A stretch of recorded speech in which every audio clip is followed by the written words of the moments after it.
everyone. It's a big pleasure to be here today and to speak about something that I'm very, very passionate about, building a strong culture in distributed teams.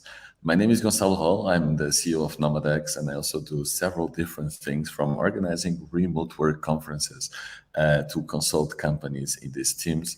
And I'm very, very happy to be able to share this with you because it's something that I see has been a big pain point in many, many, many teams. So this is the question I am asked the most. Gonçalo, how do we build corporate culture if everyone is remote? It's impossible. We need the water cooler.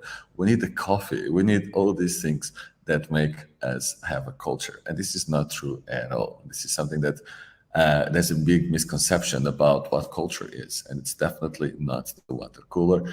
It's not the coffee table. It's much more than that. So today we're speaking about what is a great company culture, why this actually matters at all.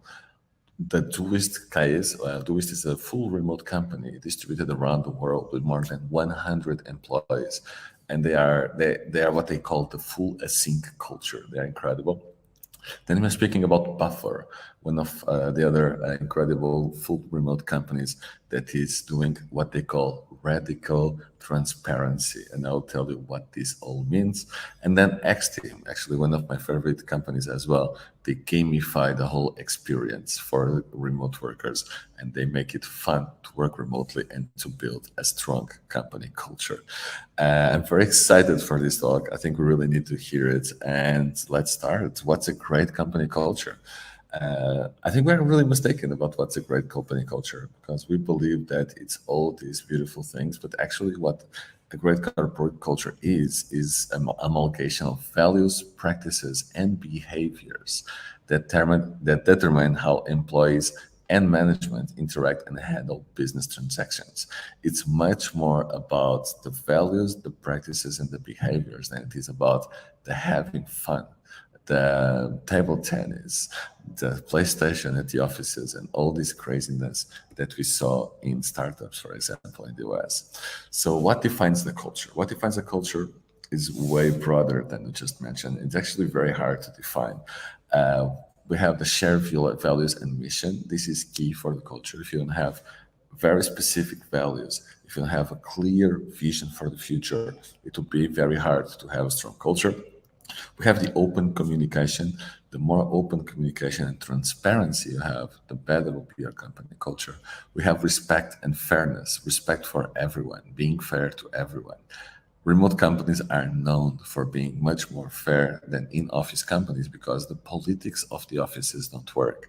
The level field is much better in fully remote companies. We have collaboration and teamwork. How we work together is so much more important than how we socialize together. We have the learning and development opportunities. We need to learn. We need to feel we are growing in our companies. We have to feel we are growing in our personal experiences. If we don't feel that we are growing, we will leave these companies to look for growth opportunities. We need recognition and appreciation, and there are so many research studies that mention that it's more important to actually have recognition about our work and feedback than it is to have more money. So we really need to put this into consideration when we are building our culture. We have diversity and inclusion. Diverse companies actually have a much better experience for all the employees, but they also gain a lot by having these different cultural perspectives. We have the trust and transparency. And I'll go really deep into this one as Buffer they are the kings and the queens of trust and transparency.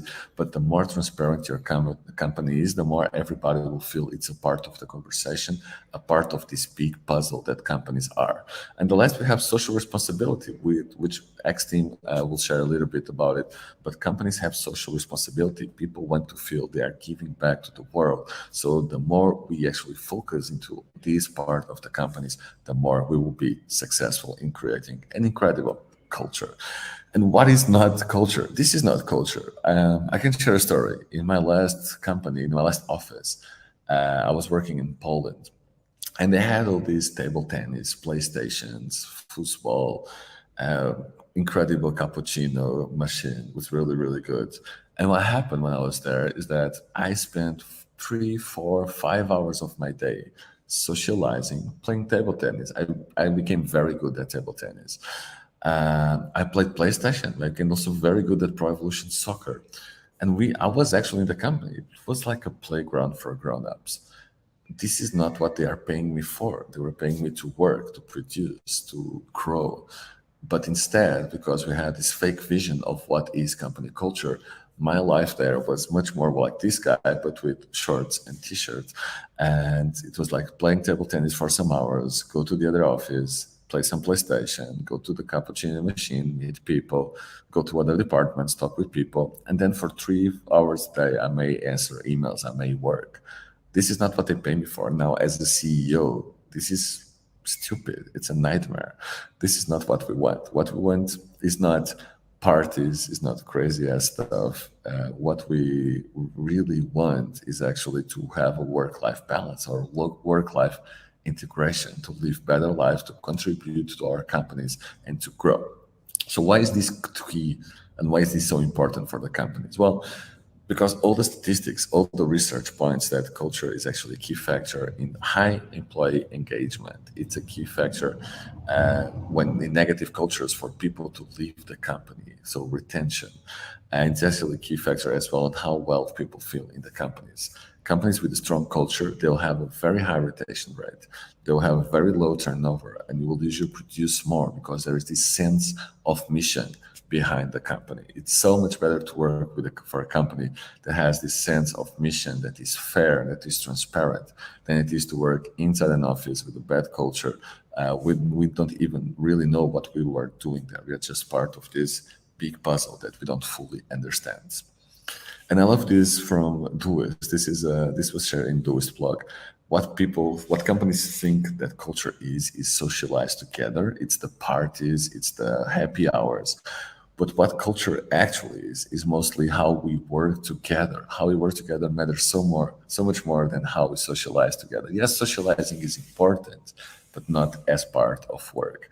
Also, we see a big trend here where companies are really struggling in this hybrid era because they don't understand that now the office is not the social central life of people. Now people are getting their communities back, the neighborhood communities, our sports communities. I play beach volleyball, I do CrossFit, I am engaged in Ponta do Sol community. I am not as engaged in the culture of the company community. Companies are not the center of my life. And this changed massively with COVID and with the implementation of remote work. While before people had to leave their houses, leave their cities to move to a new place, they don't know anyone there. And their relationships at work became the center of social life, which is not healthy at all and can bring different problems to lives of the people, especially to happiness. So we can now live in this new world, working for the best companies in the world, like Doist, like Buffer, have the best culture and live our best lives integrated in our local communities, as it should be. So let's speak about Doist. I know Doist very, very well. I met him for the first time in 2019 at Running Remote in Bali. I met the CEO, and since then, several people inside Doist became my friends. And I'm a big fan of their asynchronous culture, the synchronous communication first, and how they were able to build this strong connection between people while being fully distributed around the world. And this is something that the CEO is very vocal about. The Doist cultural principles are very interesting. And the first one that most companies struggle with is the asynchronous first communication. The CEO of Doist shared his calendar, and it was very interesting. He had 2 meetings, not per hour, like most people, not per day, like some lucky people, but per week. The CEO of a tech company with more than 120 people had usually around 2 to 3 meetings per week. This is insane. This is unbelievable for most people. But the reason why is because they really went deep into this mentality of communicating asynchronous first. This is part of the culture. This is part of who they are. But still, they do have social events, but the attendance is optional. The worst thing that can happen is to have a happy hour and it be mandatory. You are focusing on your work, you are writing an article, you are building an app, and suddenly you have to stop to socialize with people don't really want to socialize in that moment. So they do social events, and we will go to speak a little bit about it. But the attendance is optional, only if you want to join. They have integrated the social activities into the workday, so it's not an add-on. It's not like 8 hours plus you have to do this. Actually, they don't measure hours. It's inside your workday, and if you are working in that hour, you can choose to join this social activity or not.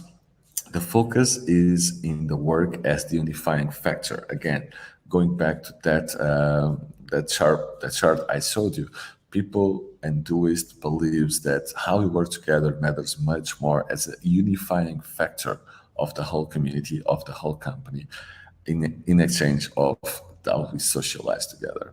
And last, yes, they do meet in person. Actually, it's key for their culture to have company-wide retreats, but also smaller retreats with inside the teams. And we'll go deeper into that part as well. So how did they build culture even before socializing? So this is not, again, about socializing. It's how they build this culture from the principles on how they work. First, it starts with the hiring process. It's very important how deciding who you should hire. These people, so this person fit the culture. And for so many times, they choose a person that is not as good in the CV because of the culture fit. Also, of course, who to fire. It's very important to fire toxic people. Even though toxic people have less power in the remote setup, firing toxic people is key for a happy culture inside the companies. One toxic person can destroy a whole company culture. It's insane. They praise each other in public. We see so many people criticizing each other in public, but they praise each other with sincerity. This is important. Just not praising by praising, but they are sincere about it, and they give context to it. So, for example, Chase, congratulations for the work you did in this project. Your additions into the code in this and this part really helped us make this product 10 times better. This is not just congratulations, Chase. This is very specific on why we believe that Chase needs to be publicly acclaimed in our channels. Then they normalize disagreeing with each other. It's not about ego like in most companies. It's actually it should be incentivized to disagree with each other publicly in channels, of course respectfully, but by disagreeing we can actually elevate the discussion to the next level and build better products, which is the end goal of Doist. They build only products that align with their values. So Doist has two products: the to-do list that helps you with your productivity by having especially a to-do list. Like I love it, I use it in all my work. And then they have Twist, which is the best asynchronous tool for remote work. I love Twist. It's incredible. It's built by threads. Yes, it has a long way to go, but as a software for communication, for deep asynchronous communication, for me, is the best tool out there. Sorry, everyone else. And then we have to choose which projects to prioritize and which ones to say no. Twist has around 100 people. It's very important to choose how we will work, in what we will work, and what doesn't make sense right now. Or else if we try to do everything and try to improve everything at the same time, nothing will get done. Giving team members the autonomy over their work. So it's impossible to actually micromanage in remote work. I won't say it's impossible. Maybe it's very hard and not advised because it will just kill your trust. You need to trust your team members to set their own schedules. Many people that work remotely like to separate their days in two. For example, working in the morning from 8 to 12, and then they stop, they go to the gym, they have a nice lunch with their family, maybe they sleep siesta. I'm right now in Spain, and then they want to work later, and that's okay. Maybe if you have kids, you want to get your kids in school and spend some time with them before going back to work. It's okay. We are normalizing the non-linear workday, and this is a big part of the culture inside Twist. You're not expected to work 8 hours straight. You are expected to set your own schedule. Respecting people off hours. When people are disconnected, they are disconnected. This includes vacations, but also during the day. Being in a global company means that people will be always online communicating. So if you are not working, you should literally disconnect. It's very hard with Slack, with Microsoft Teams, with instant messaging. Actually, the CEO of Twist says instant messaging is a drug. You get addicted. You feel like you're working, but you are not being productive at all. So it is not a big fan of instant messaging, as you can imagine, as it kills productivity. But this is something we fall in the trap so many times, myself included. While I'm answering messages and emails, I believe I'm being productive. Well, I'm not actually building anything worth mentioning. Respecting people off hours, including totally disconnected vacations, deciding which benefits to offer and how to fairly calculate salaries. This is a big team in salaries. I don't want to go there. We have two big philosophies: location-based salaries and same position, same salary wherever you go. That's a whole new talk, but it's also important. It should be part of your culture. And for example, companies like Automatic with WordPress, they have one salary for the same position no matter what. And other companies like GitLab, they localize the salaries. Both are incredible companies, but they have different strategies, and that is part of their culture. So how does doers socialize together? They actually have asynchronous socializing. This is actually from the synchronous one. Especially, they have special channels on Twist made for hobbies like gaming, gardening, cooking. It's so cool because we as humans, we connect with different tribes. And even if someone is on the other side of the world, if they play volleyball like myself, we kind of speak the same language around volleyball. The same is true for CrossFit, for gardening. It's like you speak a different language and you connect with people based on that language, based on that interest. They have automated check-ins for discussions outside work, Ask Louis threads, which is really cool. They are fun questions posed by the team to them. They have interesting facts threads for new hires and introductions. They have synchronous games like Two Truths and a Lie. They have separate space for informal chit chat. They have fun asynchronous, which is their main team, which means it's not in real time. They do all these asynchronous on Twist, and you can do it on Slack, on any other platform. It's just having different ideas to connect people around their interests. Then they have Doist Talks. The employees present a work-related topic. They have the Doist Present, where employees share personal hobbies. Again, why not volleyball or gardening? And you can learn gardening with your colleagues, which is super cool. They have casual hangouts that are not mandatory. They have team syncs, regular team meetings, but just focusing non-work interactions, like for fun. I really like a quote, which is, you only produce work when you are asynchronous. The synchronous time is for connection. So every time we meet in person or every time we meet in a video chat, this should be time for connection. We can speak a little bit about work, but this is mostly time for connection. So for example, my teams do this once a week. We have a team meeting and it's half an hour. I'll say 20 minutes is conversation and BS and just having fun. 10 minutes are a little bit about to understand how to work, what we did, but it's mostly social because we could see all that in our project management platform. And they have all these synchronous sessions for learning. So they bring people from the outside to teach, which is Hello Doist, a third-party expert on building an application or something like that. They have team meetings focusing on work interactions as well.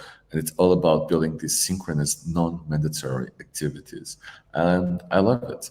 And then, yes, they do meet in person. This is a picture actually of one of the retreats. I think this one was in Ireland or in the Zurich. I'm not sure. Ireland, right? No. And they have annual company-wide retreats, and this is very interesting because they have a very specific retreat structure. They have team mini retreats every 6 months. They have mentorship trips where new people that enters the company goes to meet with mentors inside the company. They have a meetup stipend. So if you want to go meet someone in the company, if you want to go to, imagine your friends are in Barcelona inside the company, you want to go to Barcelona to work with them, there's a stipend for that and to get together inside the company and for teams as well. And this is just them around the world. I don't know, do they look happy? They look super happy. Greece, Iceland, Azores, Austria, and keep going. So it was Austria. It was not Ireland. Sorry, guys. And this is what they do. They meet, and this week they meet. In terms of social life, it lasts for the whole year. It's incredible because then it's all about how they work together. But then it's very interesting to see the faces, and the discussions is always, "Oh, I thought you were taller. Oh, you are way shorter than I thought," because on the video we don't have this perception. So this is how Doist build an incredible culture, a culture I think everybody would love to be a part of, and this is all asynchronous. This is such a good example.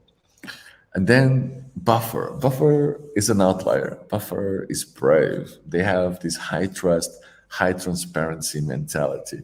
They have this really strong honesty policy inside the company. Buffer is a social media posting platform, one of the best in the world, actually. I really love the platform as well and the company. And this high trust, high transparency, we speak a lot about trust inside remote work and remote teams. Trust is the key or one of the high level keys to actually have a strong culture inside remote teams. And this is why it's important according to them. This is literally from Buffer's blog. Employees at high trust organizations experience 74% less stress. That's a lot. 106% more energy at work because we feel it. And this is goes connect with the mission, right? 50% higher productivity, 13% fewer sick days, 76% more engagement, 29% more satisfaction with their lives just by working for the right high trust organization, and 40% less burnout. Trust is a big part of what is being human, and it's a big part of how Buffer um, build their culture. So, what are the key aspects of a Buffer culture? This is all. They focus a lot on trust, and this is very key for them. Of course, they have these intentional interactions that build trust. So, for example, sharing fun facts about the teammates, conduct personal tests, personality tests, for example, when they get together, create virtual meeting spaces and in personal virtual spaces for people to just see each other and talk about, again, the social part, and in-person annual retreat as well. Like all remote companies have at least one retreat per year, some have more. But this is where it gets interesting. Radical transparency. Not sure if you heard about this concept. It's actually growing in popularity, and it believes the belief is that you should share everything and be radical honest with everyone. So they have public salaries. They share the salaries of everybody inside the organization. Everybody knows about every single project progress. So they know if what is going wrong, they know what is going right, but also if you need help. They have public leadership updates. So everybody knows exactly what's happening in the company. Monthly financial reports, again, full transparency. How much money are we making? And the whole decision-making process is also transparent. I love this. This is what builds trust. It's incredible. It's also, they are trying to normalize and they're doing it to show vulnerability because I did it. Sometimes we fake it till we make it. We don't want to show that we don't know anything. We don't want to show our weaknesses to our employer, but they are normalizing showing it, because by that we can actually embrace it and improve your weaknesses. And this is so important for a culture. Show how you're struggling, and I, as a company, will try to help you and to try to embrace it and face that challenge. They have a big self-improvement focus. They have a stipend for learning and development for both personal and professional development. So if you want to learn something more specific that will help you grow personally, it's okay, like productivity course, for example. But also if you are a marketing manager, they'll pay for courses of marketing, which I think is really good because, again, one of the key factors of culture is growth.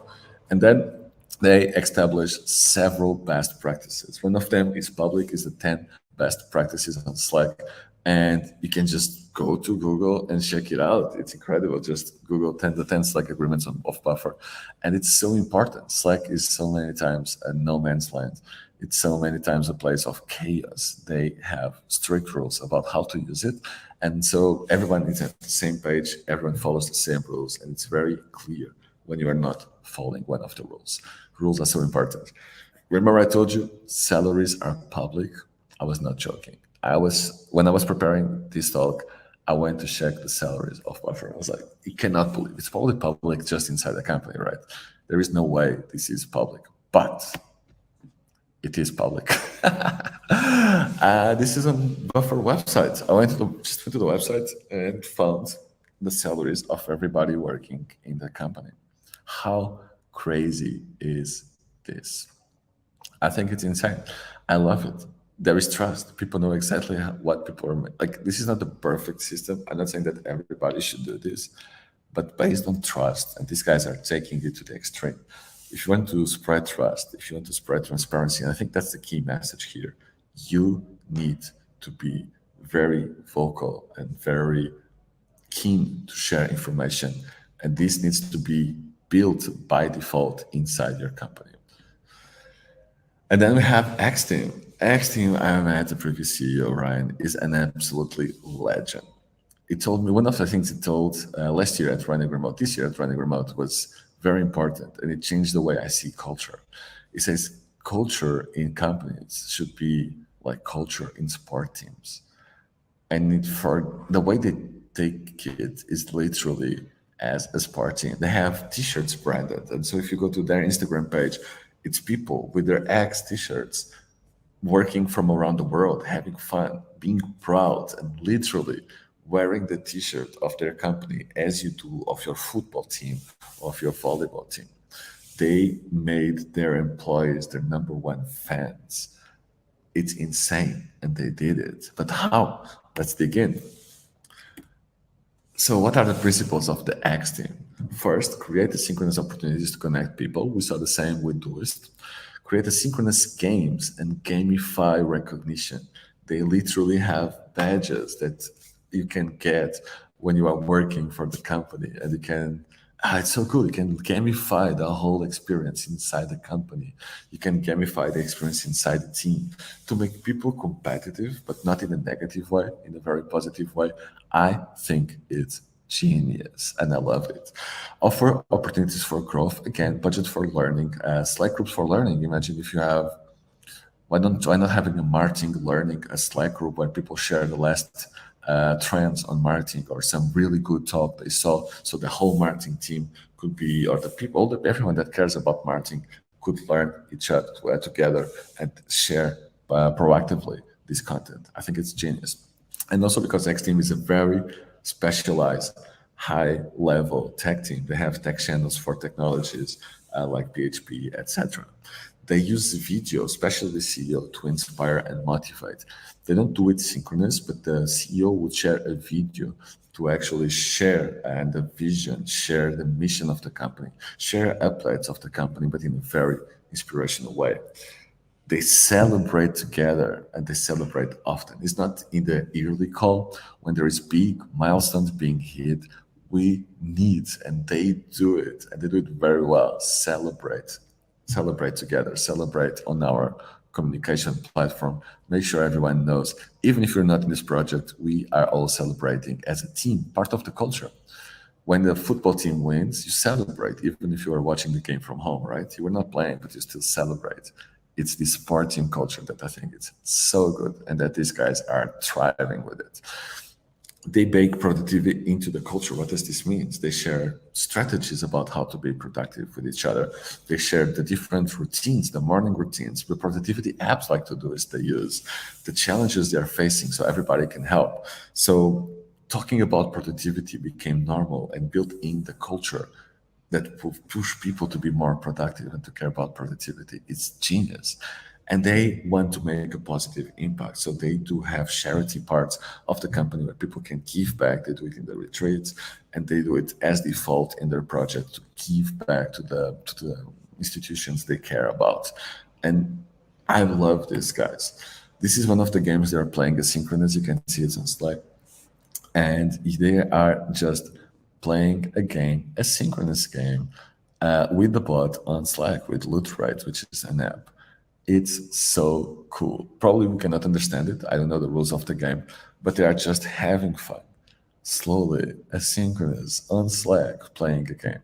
And I think this is one of the cool things. And then they go back to work. And again, this is one of the most unbelievable technical people in the world. These guys only hire the top of 0.1% in the tech industry.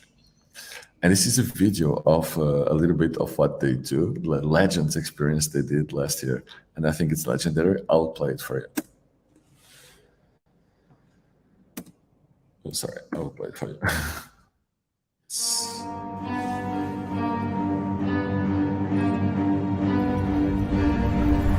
I got problems on problems on problems on solve them. I run through the money, the pressure be calling. Left on my blessings, I feel like I'm falling. The birdie is back. Tell me I'm garbage, I'm going through something, that's why I ain't calling. Phone and progression, it's all that I wanted. The phone and affection, I summon and dub it. Cause I got problems on problems on problems. I run through the money, the pressure be calling. Left on my blessings, I feel like I'm falling. The birdie is back, tell me I'm garbage, I'm going through something, that's why I ain't calling. Phone and progression, it's all that I wanted. The phone and affection, I summon and dub it. Why you be all on my line about nothing? Why won't you go get you $1 or something? Don't hang with it, who line for nothing. I see that we different, you riding, I double. I don't do discussions on bragging about hundreds. Don't go to your places, I know that they sunken. Don't call me your brother, I barely could trust it. I talked to a shorty, she bagging the bugging. And I'ma need all of my dollars on corporate, so hand me the money, I divvy the pie. I'ma give all of my people a portion to build them a fortune. I'm flipping the ride. I can't be mixy when iffy the vibe. And 40 on 50 is really the time.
It's possible to build incredible team cultures in distributed teams.